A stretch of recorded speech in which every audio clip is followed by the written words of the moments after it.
your ad musings, episode number 402. Hey, we're like last week and this week, we're like, it's like we bookended the anniversary of our show.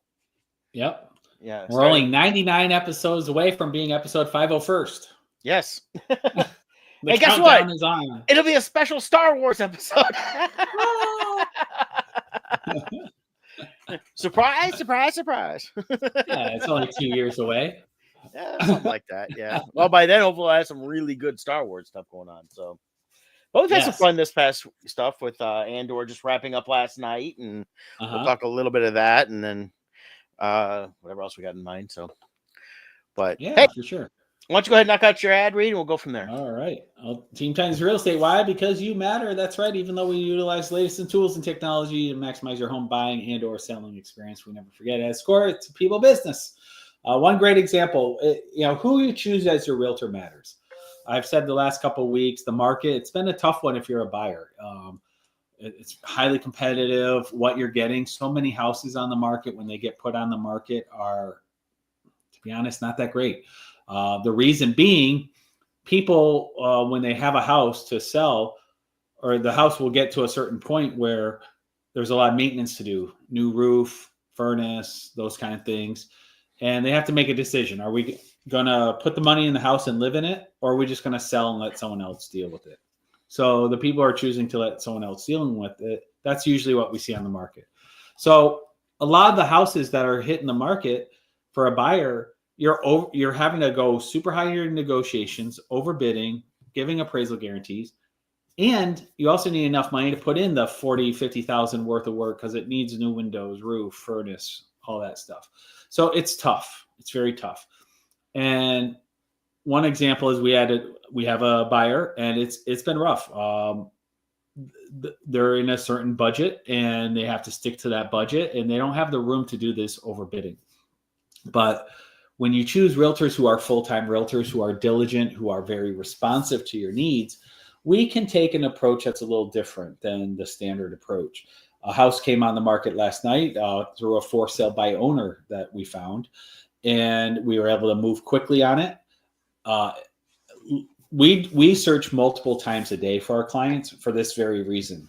A lot of agents are like, "Why do you do 3 times a day? That's overkill." I just have it set as an automatic search, and every night it automatically sends out what comes up on the market. Well, here's why we do it. This came up around 9:15 last night. I found this for sale by owner just hit the market. It was a phenomenal house, fully updated throughout. I got a hold of the seller. He agreed to work with us as representing the buyer. We were able to get an 8 a.m. showing today. I drove out to Richmond. Jill and I, we did the showing at 8 a.m., wrote up the offer, submitted it, and we're waiting to hear back from the seller now. But it sounds like, we might get an update during the show from Jill, but it sounds like he's going to take our offer. And all before 10 a.m. And most agents aren't even up doing their first round of searches yet. And we've already done all this overnight. So it's important who you choose. You want agents who understand what your needs are responsive to them, and will follow through for you. So give us a call, 586-232-5144. Excellent. Yeah, it was quite the journey.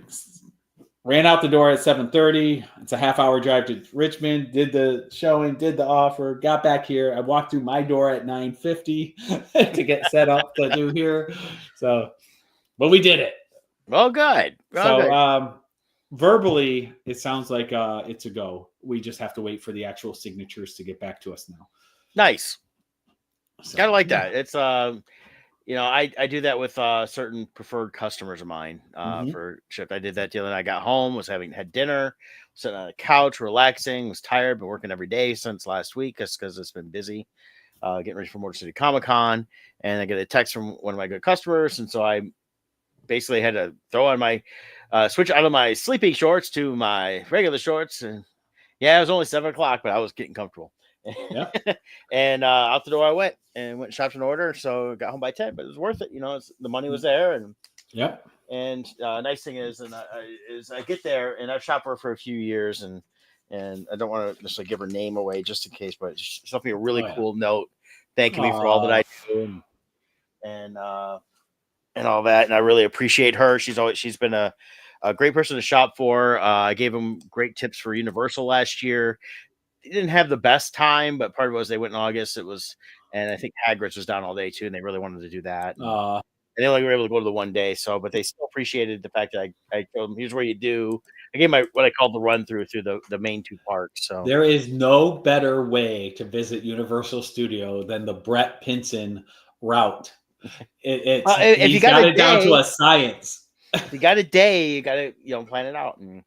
Yeah, but like when I was with you, it's amazing because he's like, okay, we're gonna go here, we're gonna do this, and then by the time we're here, it's gonna be this time, and at this time, the wait lines are gonna be over here, not over here, and it's like, and everything went exactly, and then you're like, and by this time is where we're tired, so we're gonna go see Poseidon because the sun's gonna be hot, and that's gonna be our break from the sun, and it was like, it couldn't have been more perfect than how you had it planned. Well, it's one of those things. If you got a day to cover everything in between, and it's the Universal Studios Islands of Adventure combination. This has nothing to do with Epic, which I haven't been to yet. It hasn't opened. And Epic, though, looking at the layout, it's not going to be as easy to do what I call a run through because you have to go in and out of the portals. I think that's going to turn into a 2-day visit if you do all those. I think that I've been seeing people posting being able to do it in a day with the previews. Of course, the biggest complaint right now is a couple of the rides are down from now until they open up permanently next week. And people are complaining like, well, it's preview night a day and we paid all this money to come early. And yeah, you were hoping to get in there when nobody's going to be there. Yeah. And everything would ride. And there's still, and it's all previews. They say it's not everything's going to run. And I think it's the Donkey Kong ride and the Ministry of Magic they took down until the park reopens. So they did basically some previews for a couple weeks on those. That's why I didn't want to go down during the preview night at all. I haven't even planned a trip yet, just because. I know I'll go down towards Christmas time. We're going to plan that, and I'll pick a day and do Epic one of those days. Probably like on a Tuesday, because we usually go like a Sunday through Wednesday. And I'll do like a Tuesday at Epic. But that's a separate ticket too. It's not even included in the annual pass. So, and I don't expect it to be added to the annual pass for a couple of years. Because why would they want to make it so it's not overrun. And there's a lot of pass holders and they will overrun it. So, right. But it's definitely, yeah. I mean, it's like, last time you went was with Vinny also, you and Vinny and I. Yeah. And the 3 of us, and we had a great time. We got a chance to hit. We hit everything. It got to be like, I think it was around like 2 or so in the afternoon. We'd already done lunch, and we got by Kong. I said, "Let's go on Kong." I said, "I know it's a 70-minute wait, but it's air conditioned." Yep. And at that point, it's kind of like, okay, so I went in there, and actually, I think it worked out for the best. We all kind of relaxed a little bit in the line in the really good air conditioning. Rode the ride, came out. He went and rode Hulk. You and I went and did Spider-Man, and then we waited for him to come back, and we got a little rested. But by that point, we'd done everything ride-wise we wanted to do. Mm-hmm. So we got to just go revisit a couple things, hang out, and enjoy the rest of the time there at the park. It was fun. And I did that with a day with Vinny and Lisa. The first time I went with them back in 2019. In fact, I got on my wall behind me over here. You can't really see it's covered by all my stuff, but it's Lisa made a picture collage from that day, and we done the same thing. Basically, we hit all the rides, and afterwards we had a chance to hit everything. We even went out and had dinner with Mom at the Mexican restaurant. Came back in and wrote a couple more things and did some shopping and that. And then Vinny and Lisa have become experts themselves. They've gone several times to there in Disney, and they know how to hit it pretty good too. So, and we'll get to see them this weekend too. Which remind me, I'll let everybody know our plans changed for dinner on Saturday to Thursday. So we're gonna go to what we're gonna do Saturday on Thursday now, only because they want to go so late. Well, and the nice thing about that is we won't have to deal with nearly as much of a crowd. Yeah, and that's what they were thinking too. So Vinny made some reservations, and then we got to figure out what we're doing Friday night, and then Saturday night we're doing Mexican because it's easy enough to get in there. So.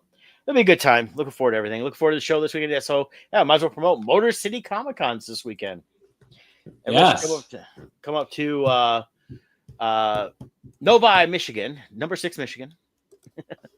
Yep. And you can find us in Artist Alley. I'm at, what do I keep saying? I keep saying, I think it's C21 or C27.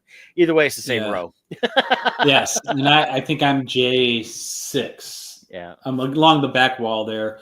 So right around, I'm like a zigzag away from Brett, so that'll be good. Yeah. So, and I was looking, and they haven't got a map up yet. Oh They no. didn't even have a listing of where everybody's at. So I'm not sure why, but they've always been one of those shows that has always been last to do that, if at all. Yeah. This is, they have stuff about exhibiting, autographs, But and have you tried the exhibitors tab up near the top? yeah, and I exhibitor resources. Let's see if they pop something up there. The other day they didn't have anything. Yeah, it's still nothing there. No. Okay. So they haven't updated that. And then, I mean, if you do a listing like Artist Alley, they've got a list of everybody, just not where they're at. So, Right. Okay. so it's like you scroll down just a couple clicks, and there's me. There's Brett. And then you go down a lot more, and then there's Scott, because they put it in alphabetical order by your first name, I believe. So, And I always forget, am I under S or T for the? There we go. S. Yeah. But sometimes they put me under T for the Art of Scott. So it's like, Yeah. Yeah. really, I don't think the should count for alphabetical Yep. order for names. Yep. So very cool. But and Nice. then a bunch of other people too. So it's like I don't even know who's gonna be next to me until I get there. So it'll be interesting to see on that. So I'll be posting some stuff of location, because I do have a map. I just got to pull it up. So, but excellent. But yeah, I look forward to the show this weekend. Connie the Comic Con mom will be there. T-Minus 24 will be there. I know Terry Huddleston's artwork will be there. I believe he's there. I'm not sure what they got going on. They used to have so many shows going on that they would split up, and either sometimes he'd be at Motor City, sometimes it'd be Leah, but either one would be great to see either who's over there. And then I know he's been in the last couple of years, and then his daughter has been doing the shows too, and doing really good too. So again, I'll see a lot of cool people, a lot of great people like to catch up with. It's always become being the first show I ever did was Motor City. It's kind of the reunion show with everybody and catching up. Yeah, so it's like a family reunion. Definitely, I'm definitely looking forward to it. All my stuff I've already taken up. All my inventory, took it out, make sure, counted everything, make sure I have everything I need for this show. Got my price list and everything all done up. So very excited for that. It's so good to see everybody, and especially now that I don't do as many shows, really looking forward. So wish Kevin was out here. That would have been awesome to have Minor here, but unfortunately not. He's not coming out this time. He's been busy between work and other shows. About was it May 31st that weekend, him and I will be in Elkhart, Indiana. Yep. Doing that show. He's doing a horror show the following week in Nashville. Nice. That he's done before. And then I know he's doing, and I may be joining him for the street fair down in Fort Wayne in July. Just checking the schedule, and then it's after that we go to San Diego. So it's a busy couple months coming up. And that, so, but yeah, today is my day to go through, make sure I got all my show stuff together, get it planned, and make sure I'm not missing anything. I did my backpack already, make sure I had some stuff there. Yep. And so it's just a matter of finishing all that up. And then I want to print up some pricing signs and things like that. Yep. But you can see a lot of, like I said, besides us though, come out and check Scott and I out. We'll both have the Bardstone stuff, but we'll also have some independent stuff we've done separately from that. Like I have all my Boomtown stuff. Scott will have some of those Christian comics, a lot of other cool, neat stuff there. And then, of course, there's our pal, Dominic Reggio from Mess Bucket will be there with all his line of work. Yeah, I've got to catch up with Dominic. Always great to see him. Yeah, I probably haven't seen him in a year. I know. It's so rare now. Shows the dynamics have changed over time. So, all of us who used to see each other, the joke for me was, all my Comic-Con friends, all their artists and stuff, we live all over the country, and I would see them like every 2 to 3 weeks. Yep. And then my longtime friends here at home, I'd see once a year. They live 3 miles from me, but I only see them once a year. But my friends that live all over the country, I see every 2 to 3 weeks. We're hanging out, having dinner, traveling together. So I do miss that aspect of it. Because doing less shows, you obviously don't run into each other as much. Right. Sorry, I was checking the. That's okay. So while you're looking at that, Yeah. oh, were you done with that topic? Yeah, I think so. We've covered mostly Okay. pretty good. So, but yeah, like I said, I agree with you on the whole thing. I miss seeing certain people a lot. And now we're only seeing them a couple times a year. And they're all still good friends, but it's just we don't get a chance to visit as much. So like this weekend, getting to see a bunch of these people we haven't seen in a while, it's a great chance to catch up. So Yeah. but I came across a new series. I wanted to see if you've been watching it at all. It's on Paramount Plus called Mobland. I haven't watched it yet, but I saw it pop up there. It's got huge names in it. You got Tom Hardy and just tons of other people. Remington Steele, Pierce Brosnan, and so many other people. But it's an interesting show. I'm 2 episodes in. Pierce Brosnan is like majorly psycho, man. Like it's such a different role than you're used to seeing him in. So that's really cool. But yeah, it's definitely it's got kind of a Sons of Anarchy meets Godfather feel, maybe.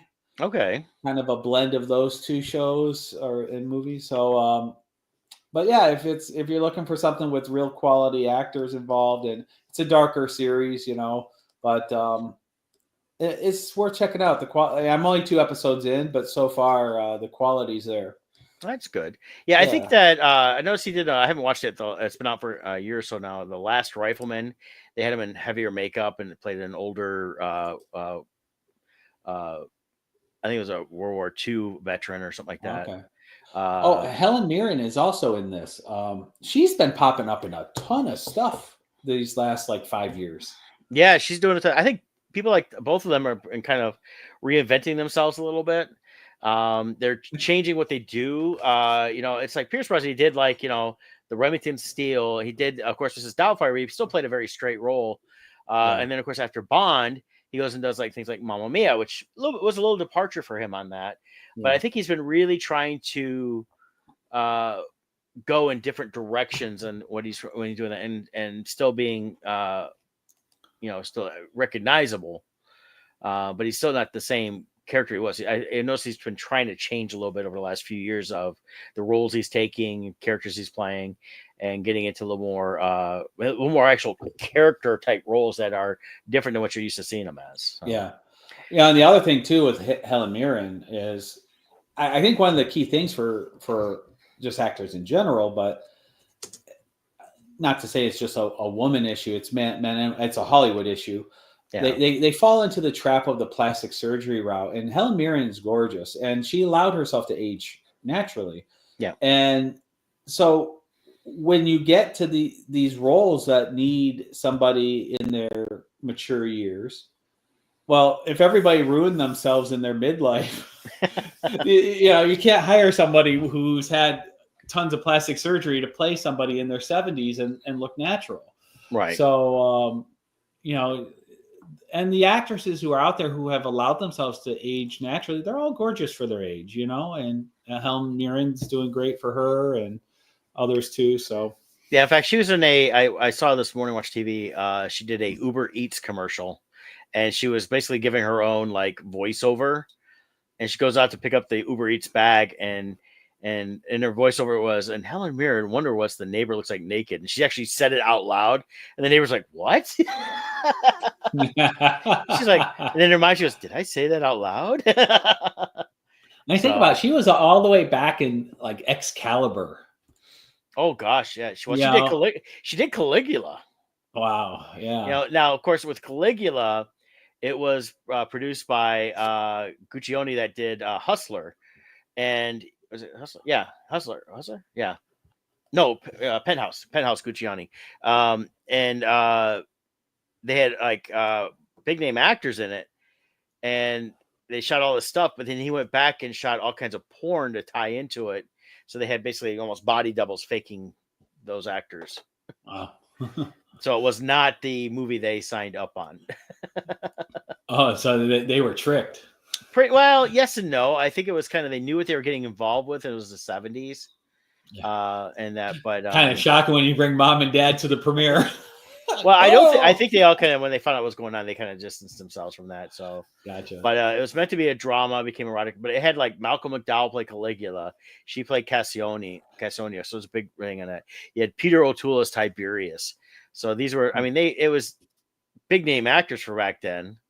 And then, like I said, it became this porn basically. So, oh wow. But yeah, it was Guccione was the main one behind it. He put all the money up for it and that. But that's of course back then, you gotta think between like Hustler, Penthouse, and Playboy, they were selling millions of copies a month in magazines because no internet, of course. And so these guys just had money to burn. So it's always interesting. People talk about like Hugh Hefner and stuff like that, but really all these guys had private planes, they had big houses, and just crazy amounts of money and stuff like that. And video and the internet ruined it all for them. Yep. So, you mentioned money to burn. Talk about burning. We haven't talked about this in a couple weeks. What are your thoughts on the crashing and burning of The Last of Us? You know what? I watched the very first episode. I thought it sucked. Oh, okay. You're talking about first episode of season 1? Season 2. Okay. I like season 1. Yeah, I like season 1. Season 2, it's 5 years later, and the girl just came across as I'm just going, okay, I know it's supposed to be based on the video game, but after 5 years of living in that world like that, there's no way she should be acting that stupid. I agree. And I was like, if this is the course, I stopped watching. After I got done watching, I barely made it through that episode. I was like, this is not good. I knew I'd already been spoiled that they were killing Pedro Pascal was killed off, but I knew that from the video game, reading about the video game, that he was not, the character was gone. And I was just like, it felt very Walking Dead last couple seasons. Yes. Very bad dialogue writing, very bad writing period. It was awful. It makes me wonder, did they change showrunners or writers or no, something? I think it's the actual story. They're trying to base it on the actual video game. And this must be how the video game is. Because like I watch it goes to go to that store. Yeah. I'm like, they should know better than this. Why is she always trying to keep going out there? Oh, I'm immune. That's stupid. Yeah, it's like she got dumber during the 5 years. Yeah. And then she falls through the ceiling and everything else, and they got all the clicker. Yeah. I'm like, I was like, this is just stupid. Yeah, I felt it was downhill from episode 1, but I toughed it out because I enjoy the Joel character, Pedro Pascal. But I guess the surprise was that they killed him off so quick in the season. A lot of people thought it was going to happen towards the end. Yeah. It sounds like they're going to do some flashback episodes though, so he's still going to be in it. But honestly, since he's been gone, it has just become a dumpster fire, between how dumb Ellie is being now, and then her girlfriend now, and now Ellie's going to be a dad. It's just all this stupidity, and it's just getting worse and worse. And it's like, so I gave up. I tried when Joel died. I'm like, I think I'm done. But oh wait, that might be Jill giving us an update on that offer. I'm gonna put it on speaker. Hello, you're on speakerphone on Odd Musings. Well, hello, Brett and Scott. Can you hear her? I can hear. Okay. I cannot hear him, but I'm assuming he said he can hear you. Okay, perfect. So I have some exciting news. Yeah. Our buyer's offer was accepted. Woohoo! Buyer offer accepted. So awesome. Yep. So I'm going to call and share the good news to them, but I wanted to let you know. So. There you go. Well, thanks for checking in. You are welcome. Thanks for your hard work. All right. You too. All right. Bye. Thank you. Bye. So there you have it. Before most agents are even awake working, we found a new listing, went, did a showing, wrote up an offer, got it fully signed and accepted before any possible bidding wars from other outside parties. Nice. Woo. But okay, back on track with Last of Us. Yeah, it's the way they're acting, and then but they're trying to outdo the game too. I guess they did this intense, sorry for the vulgarity, fingering scene in the last episode, and everyone's commenting on that. Like, what are you guys doing? And of course, then the typical Hollywood response, instead of reflecting on, okay, since so many people are now leaving the show, maybe we need to look at ourselves No, it's trolls and review bombing. Yeah. That's all they ever go to instead of self-reflecting. Yeah. Well, and the problem is they don't understand what they should be doing with these series like this. They get away from telling good stories to tell segments. Reminds me of a guy told me he had a story idea, and everything was just I have this idea, and I have this idea, I have this idea, but nothing was a cohesive story. Yeah. And that's what they want to make sure they get. Okay, so we're going to rush through the story to get to this idea. Yeah. And it's like, are you guys telling a good story here, or is it now become, when you start getting too much of the erotic stuff, it's like, okay, you're just trying to get from erotic engagement to erotic engagement. Are you trying to outdo what somebody else has done in this stuff on that note, right? And you're getting rid of the story at that point. But yeah, it's like Forbes. I pulled up Forbes here. It says they're being review bombed, and the thing is, this is if the show sucks, people are very vocal about it. Yeah, there's always the trolls, as everybody likes to call them, people that will just post nasty stuff and because they want to hate something, right? Whether it's true or not.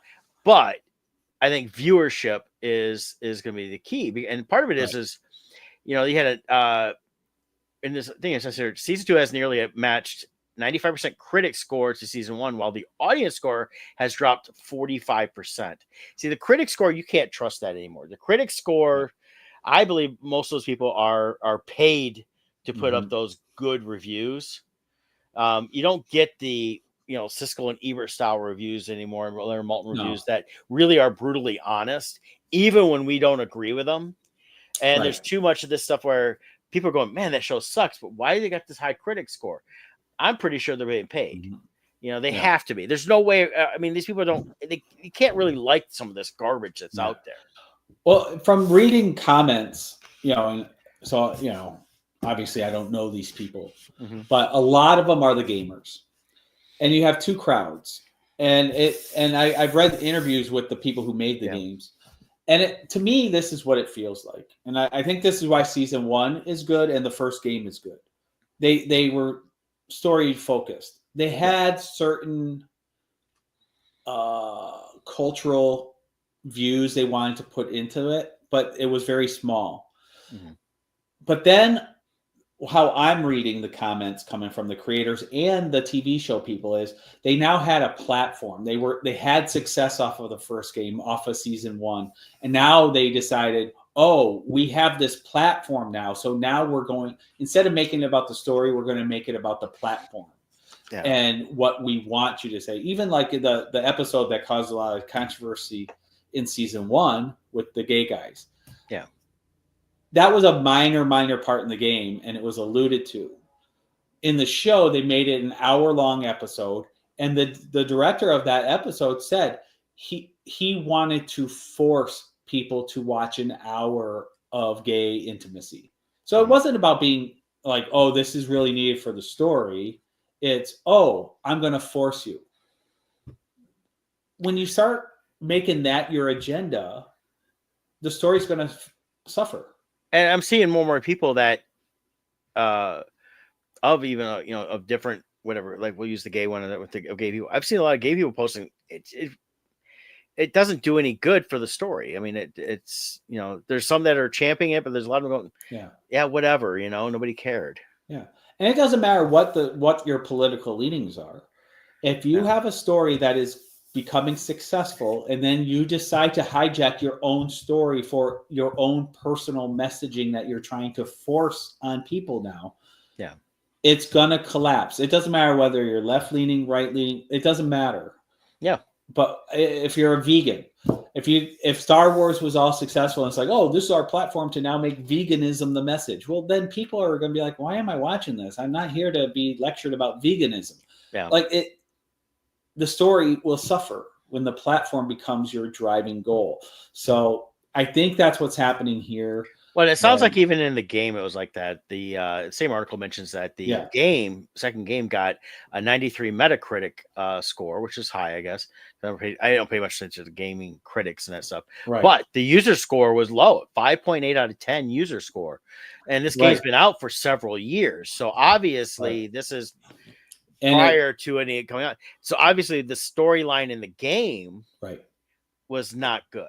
Well, and my understanding is it followed just like the show. Is the first game did very well and people liked it, and certain cultural leanings, I'll say, people will tolerate if it's part of the story and not being the driving message. But then in game 2, that's when they started really pushing the message. And that's where my understanding, and I'm not a gamer, so I might have it wrong, but based on reading stuff, it's sounding like that's when the score started plummeting in the game. And even take away the cultural things. It's very risky in any franchise to kill your most popular character. People love Joel in the game. Yeah. They love Joel in season 1 of this. And when you, just like Walking Dead, once they killed up Glenn, we saw a massive drop in viewership. Then they killed Carl, another massive drop. Then they killed Rick.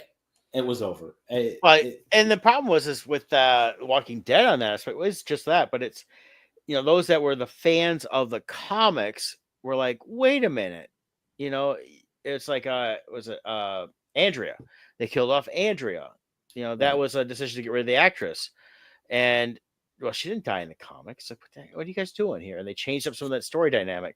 And then I said, when they killed off Glenn, that was, Glenn did die. He died in issue 1. Yeah, that was comic. So that was kind of planned. They stayed true to the comic in the death. And that one, but it was still a tough thing because he's such a popular TV character. But when they basically Rick, he wanted to scale back his role anyways, and eventually I haven't even watched it. They came out with something new with him, but get rid of that. But killing off Carl was in the comics was the future of the group basically, right? And of course with the comics, I mean they finally ended the comics, but they got a little redundant too. He didn't have, you could tell he was kind of spinning, just kind of where do we go from now? They did time jumps in the comics. They had to do that in the show. And they really didn't, because of the comic not having a definite ending. They just, I always felt they didn't have a true direction. And of course you had a new character that was not in the comics with Daryl. Yeah. That changed a lot of the dynamics of the show, which was fine. I liked having the show a little different than the comics. I don't need to, it's like watching The Last of Us. If I played the games and they said it was exactly like the game, I probably would not have enjoyed the first season because I'm like, I play the game. Why would I want to watch what I just played or have played? Well, the other difference, though, I think with Walking Dead, where you have a little more latitude in some things, though, is Kirkman never really, I don't think he ever intended Walking Dead to really be an ongoing long-term project. And it never really had an ending. It never had a purpose. Yeah. He had a gimmick, which was this world, and he had some great relationships in there.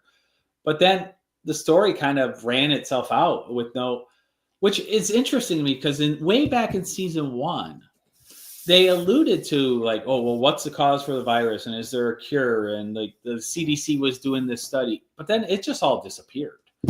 Yeah. And he even said in the comic, with the comic, he said, well, I never really had a plan to reveal exactly where it came from, how it started. And that's fine. You don't necessarily have to have that. But you have to have an ending. But you have to have a point of where it's going. Because eventually either humanity is going to find its own immunity and it will phase itself out, or humanity will die out, or they find a cure. You need one of those three. But instead what he's doing is this never-ending supply of zombies. Like at some point when 99% of the world became zombies and died, if you're 20 years later, they're going to be all decayed and gone. Yeah. So there has to be an end point. He never had that. But for Last of Us, I gave it one more episode after Joel died to say, okay, I'm going to give it a chance. I'm going to give it a fair chance. Yeah. And she became even more insufferable, the character Ellie. So I'm Yeah, out. she was just I don't know, just annoying as all get out. They're in a community, and that's where it really felt like Walking Dead. It's like, oh, here's another one of those. Yeah. We built this community. We secured ourselves in. Mhm. Of course, then they show in that first episode a little bit of the stuff coming in now, and that. So Mhm. I watched this whole thing, watching how she was. Like, I'm not going to enjoy watching this character at all, based on the fact Yeah. that just a whiny bitch the whole time. Yeah, the only way I could watch it moving forward is if they guarantee to kill her off really quickly here and find a new main character to follow. Yeah. That's it. I mean, I have somebody kill her and then collect her blood, take it to a lab, and find a cure. Yeah. There you go. That's the ending that we need. Yeah, but even like Walking Dead, as a comparison, Kirkman got lost in his own story even in the comics. I mean, you had like the governor, and then you get rid of the governor and you bring in Negan, and and then it's like, okay, he's basically redoing the same story over just because he didn't like the way he did it the first time. Well, and then in their rush to get Negan, they jumped over a solid 1 to 2 seasons worth of story in Terminus. Yep. And they compressed that whole story down like into 2 episodes or something. And it's like that would have been an awesome storyline. Yeah, and that was the whole thing, because everybody wants Negan. Everyone wants Negan. It's like, no, if they had done went downhill once they brought Negan. Yeah, if they had done Terminus for a year, at least a year, one season, and then introduced Negan and did the killing of Glenn, it would have stretched out long enough to have a good story. But it got lost in the same thing the comics did. I got to the point I stopped watching the show. I'm recording the show, watching it. I'm like, oh God, they're just whining about the same crap. I'm fast forwarding through it, see if anything happens. Yeah. And I could watch the episode in like 15 minutes because nothing was happening. Well, that's when Scott Gimple took over as showrunner too.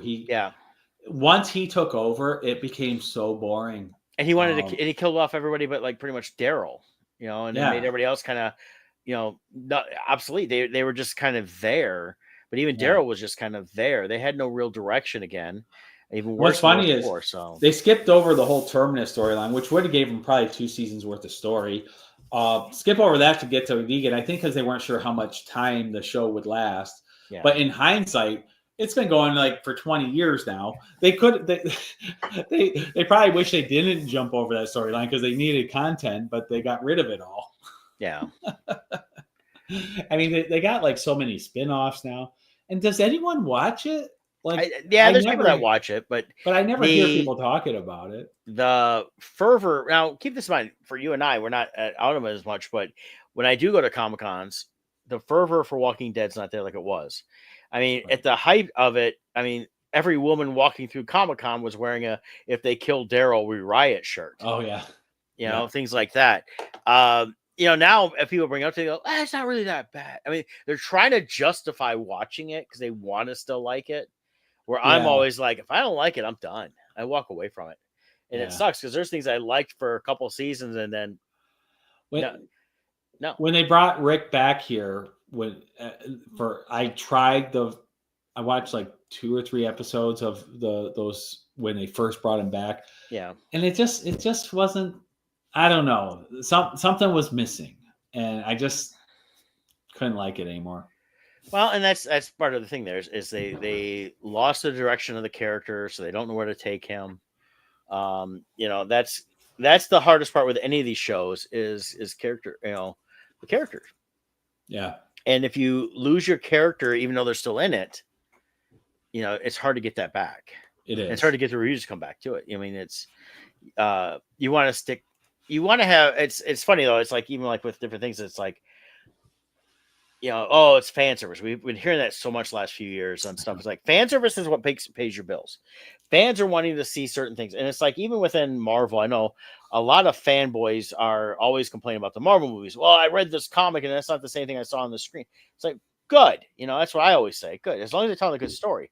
If it's a crappy story, then we got a problem. It's like, you can use it as a guideline, but you can't do exactly what's in the comic because people forget that when they were reading some of this buildup, they had 5 years ahead of time of comics to lead into this major story that they want to do in the movies, and they only got 2 hours to do it in the movies. Yeah.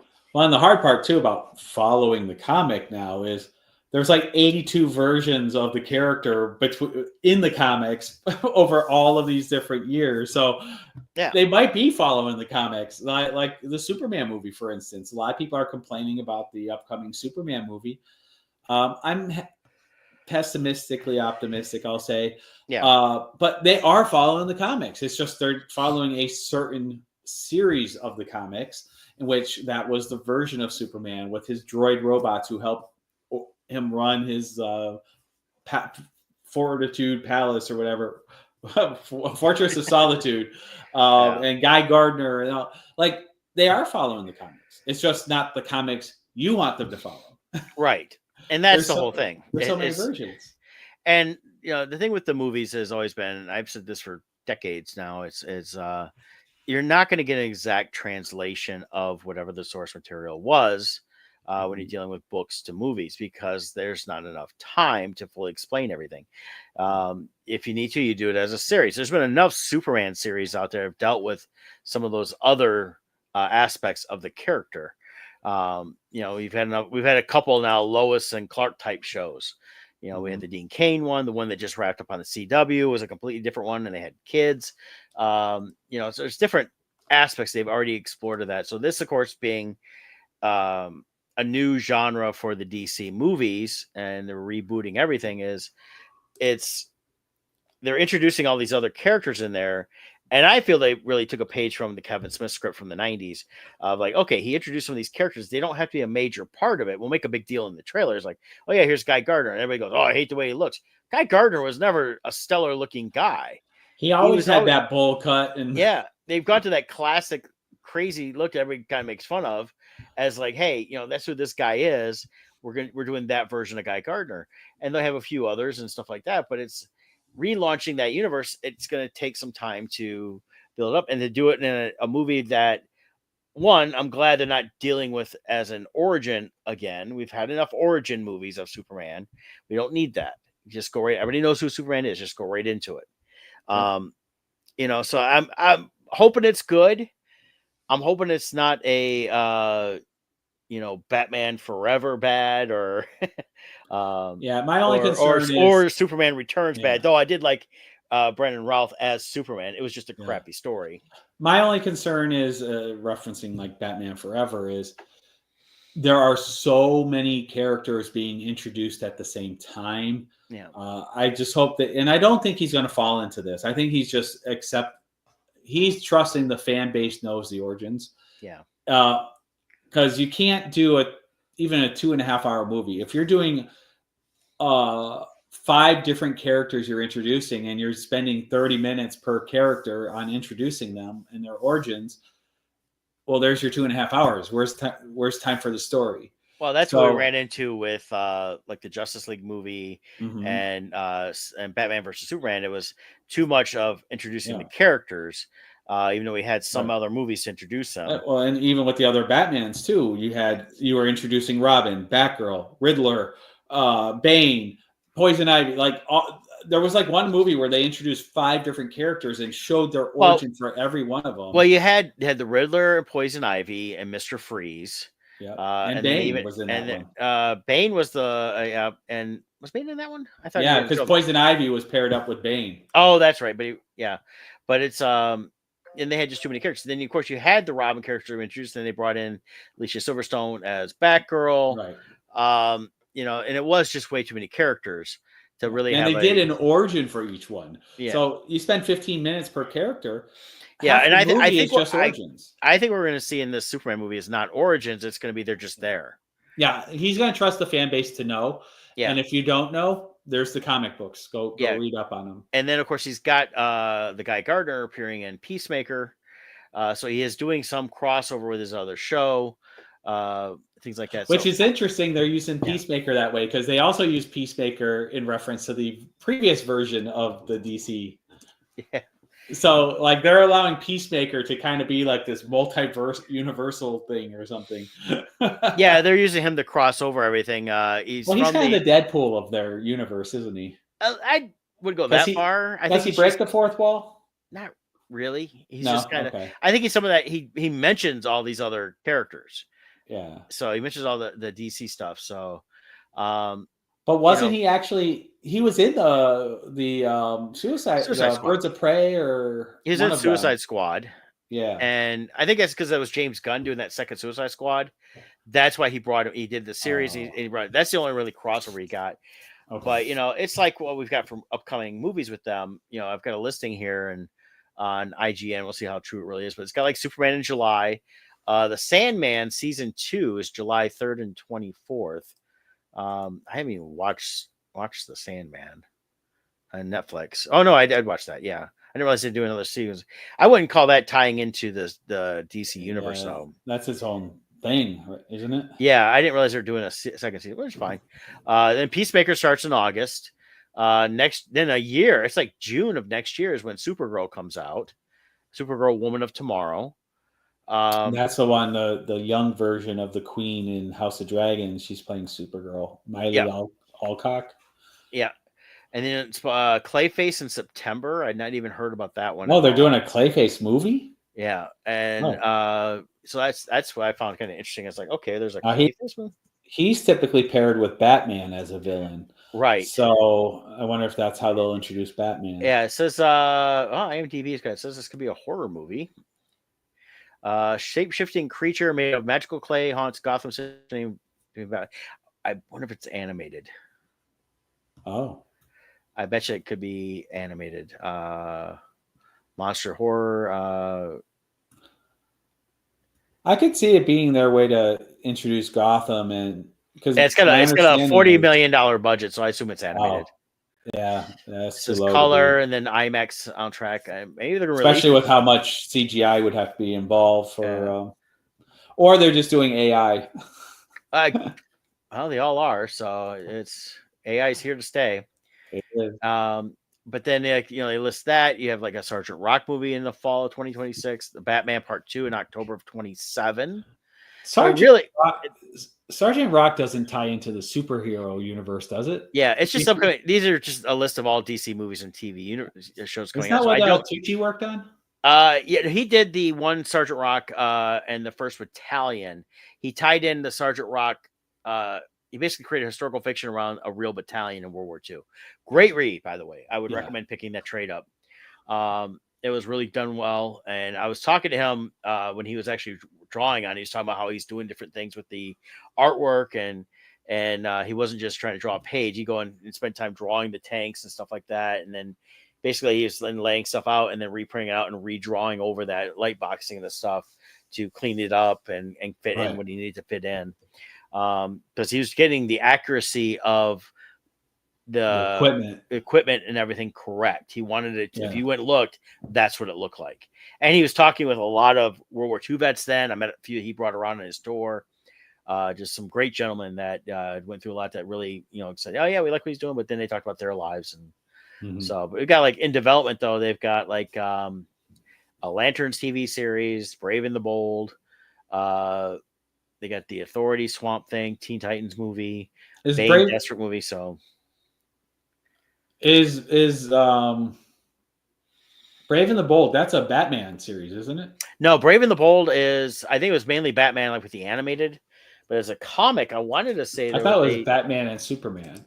I thought it was Batman and Superman, but I thought it was different.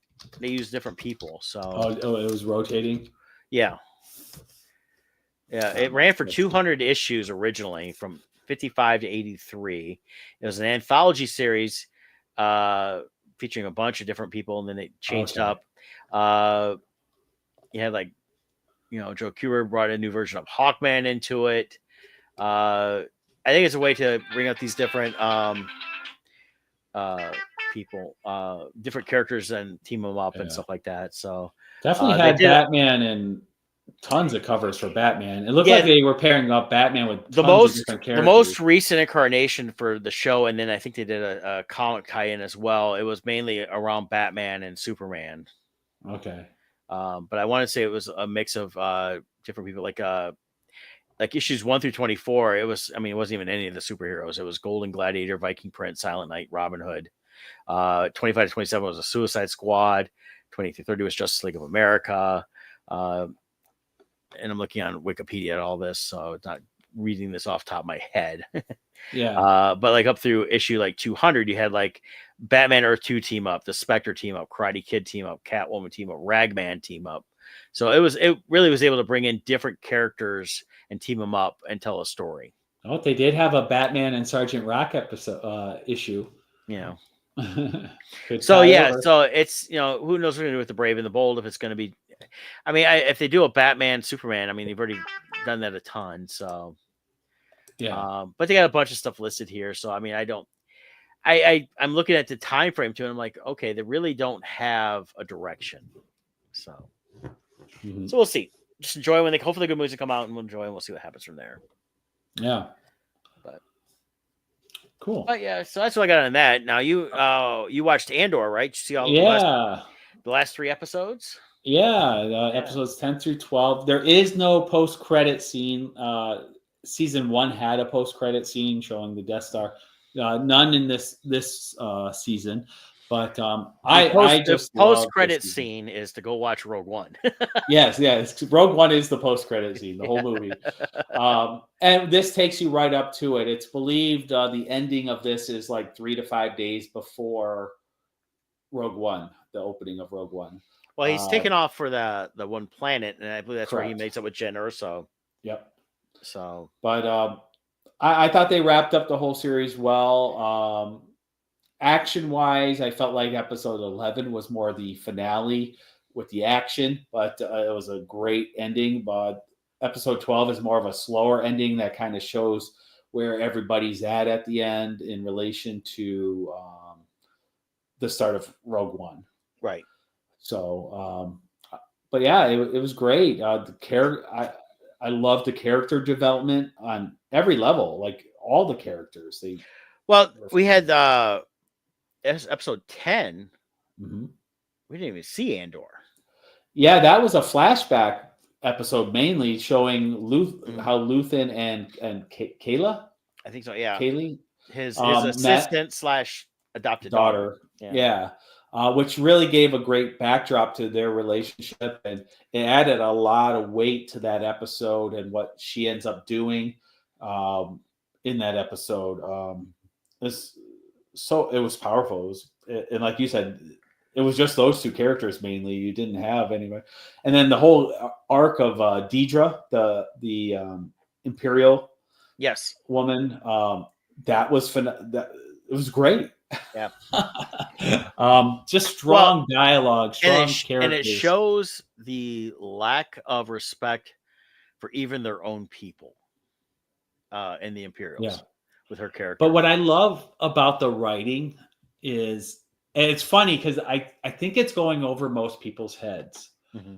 And there's a line in, I think it was in episode 12 here, that harkens to it, but everybody's missing it. People are trying to look at the lens of Mon Mothma's speech in the last arc, which was a phenomenal speech where she calls out Palpatine. But everybody is like, they're associating it with our current political climate, politics.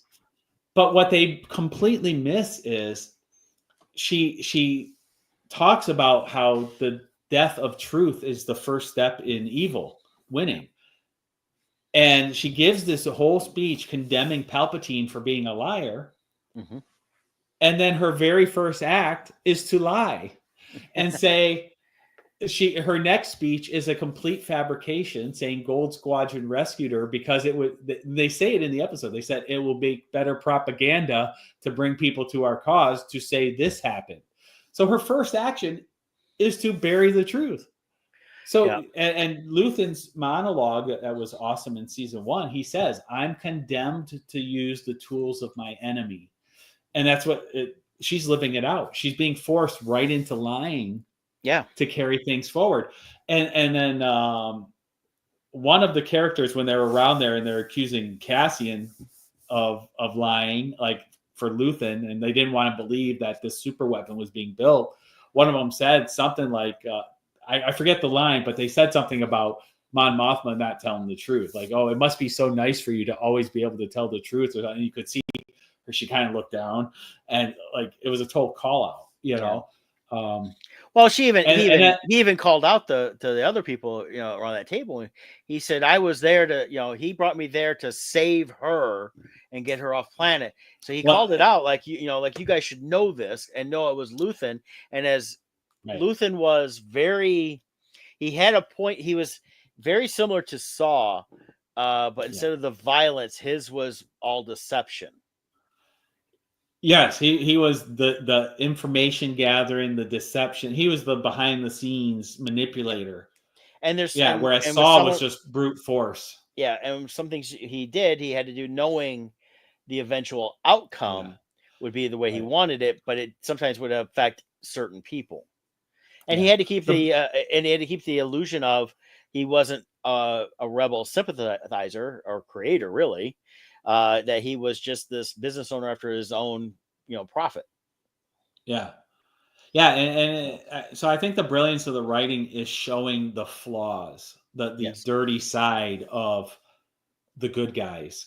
There are certain people who can keep their noses clean, but there are also people who have to be very dirty so that person can be in the position to stay clean. Yeah, and this has been used in other storytelling too, where it's like, hey, we're not the ones that are going to go forward and be the remembered ones, but we're the ones that have to do those things that the heroes can't do to get. But this is definitely a first, I think, for Star Wars. The depth that they went. Also, then the world building. I mean, Lucas has built this phenomenal universe, but look at what we saw in the Andor series. We got Imperial NCIS.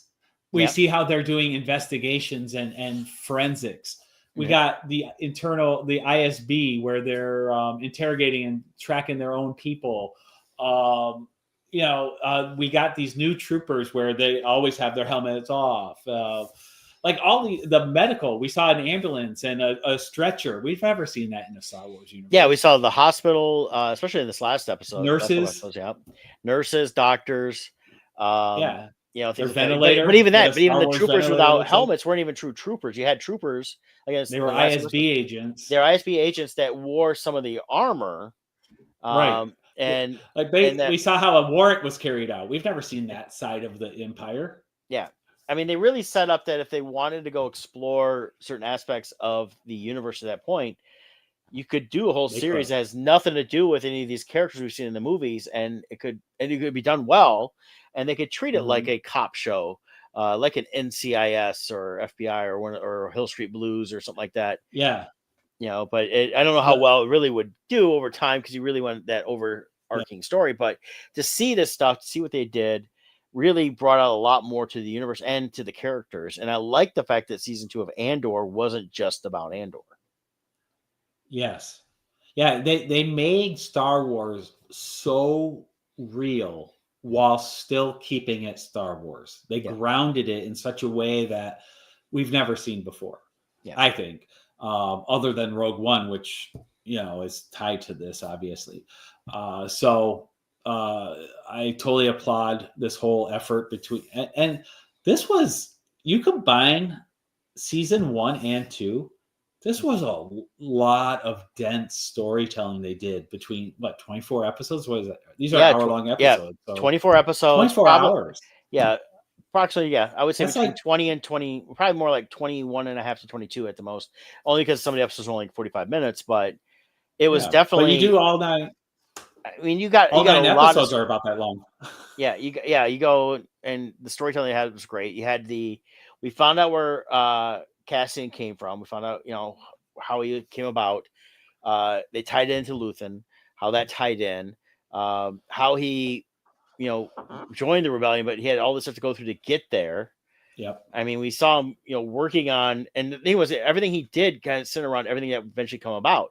I mean, he's in a prison camp, and they're building something, and then we find out it's a part for the Death Star. And it's all these little it's basically looked like Connects, the toy, and they were building those to connect everything up together to build the Death Star. Yeah. So also, this is my irresponsible speculation moment. I think we got an origin story for someone else also. Who's that? And I'm all in on this, and people are like, you're so dumb, you can't be this. I think the baby at the end for Bix, I think it's Poe Dameron. People are like, "Oh, stupid! That's a different last name." Well, she's a fugitive from the Empire. It would not be crazy for her to change her name to have a new disguise. Yeah. It wouldn't be crazy for her to marry somebody with the last name Dameron, who then adopts the kid as his own. Yeah. And birth year wise, they're only 2 years apart in the what's called canon through the comic books. But through K2SO, they showed they're willing to change comic book canon for the origins. They changed K2SO's origin from what was in the comics. Yeah. So it would not take, it would be a very easy explanation to say she changed her name to protect her and her son. Right. It wouldn't be crazy to say they lied to say when he was born so people wouldn't tie it to him. And it wouldn't be crazy to say she married somebody named Dameron who adopted the kid. So, and Poe Dameron is raised on Yavin. Yeah. And the heritage of both Diego Luna and the actress who plays Bix are both Central America, just like the actor who plays Poe Dameron. Yeah. It all works.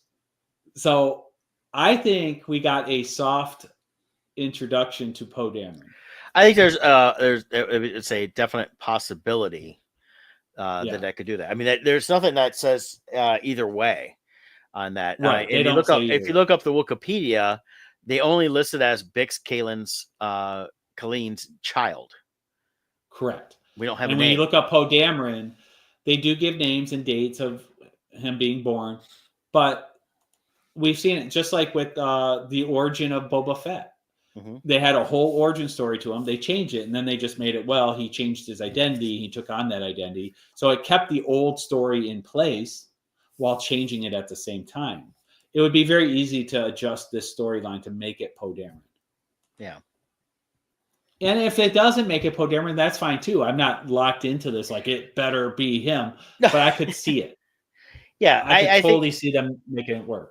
Yeah, I think that would be just fine. It's now it does list the parents on the Wikipedia as Kes Dameron and Shara Bay. Right. And that's the Shara Bay. I think that becomes her new identity. Because wouldn't it make sense for her to take on a new name? Yeah, and they've got her listed as a human female pilot. She served the Alliance to restore the Republic during the Galactic Civil War.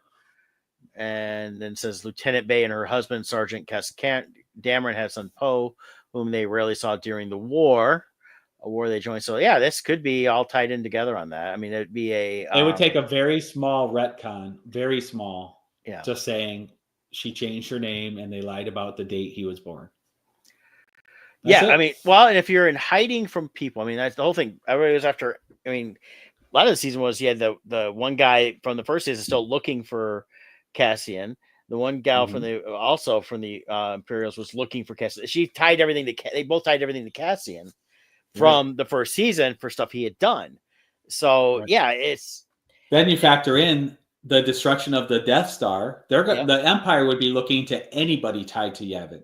Yeah. So it would make sense to change your identity. Yeah. So yeah, I could see that. I mean, that's a neat little irresponsible speculation.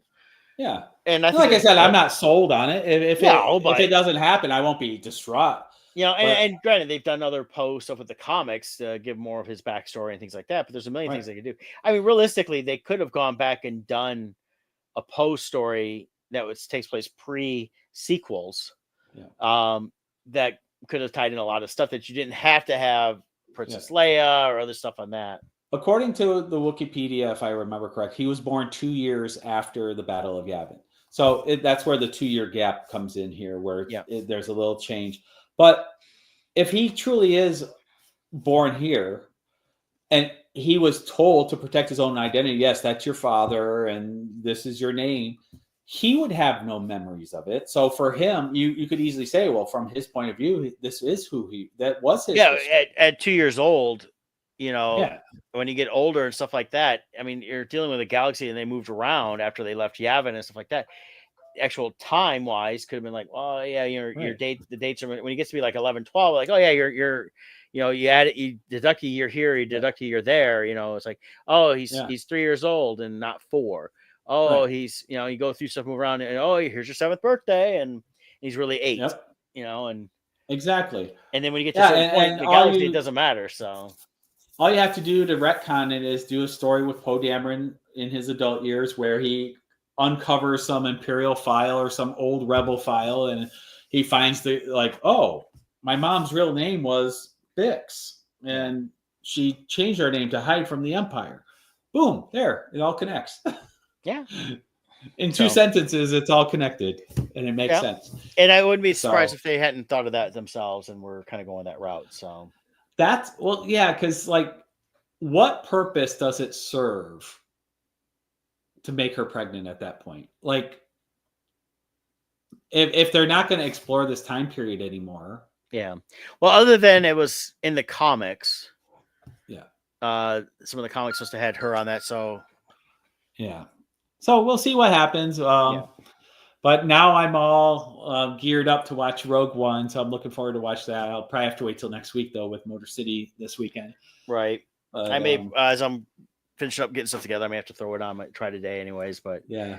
And the only thing I've been watching while working lately is I started rewatching. I have watched it since the original airings. Was How I Met Your Mother. Oh, okay. Which has Star Wars tie-in because Barney had a stormtrooper outfit in his apartment. Yep. Oh, the other thing I want to point out, I sent you the link. I don't know if you checked it out. Rebels, was it? Shoot, I forget the episode number. No, episode 8. Oh, yeah. You did send me that. Yeah, I haven't had a chance to watch that episode. Yeah. 3. This is also the brilliance of how they wrote this is Rebels already established when that Mon Mothma was. This ties into the retconning with the Bix character. Yeah. It was already established Gold Squadron rescued Mon Mothma, met with the rebels, and they took her to Yavin. So this differed. So what did they do? Well, we're going to lie and cover it up and create a false story. Yep. And so we're going to say Gold Squadron saved her. And so it tied in perfectly with the Rebels episode by just adding a little sentence in there. Yep. And it now makes all sense. But it flows perfectly. You see them bringing the senator, and then the Rebels crew takes her in. It's well done. Yeah, season 3, episode 18 of the Rebels animated series. Yeah, so go watch that right after that episode where she gives her speech, and it flows. And I think this shows the brilliance of Filoni, though he's not really credited with Andor. That I know they had to have talked with him about different things. Because he is the one that has the most canon going on with what he's done between Clone Wars and Rebels, leading into the original trilogy. So, yeah, he knows that whole time frame. So, yep, good stuff. Excellent. Hey, well, next week we'll recap some Motor City Comic-Con and what else is going on, and go from there. But until then, y'all have a great week. Bye. Take care.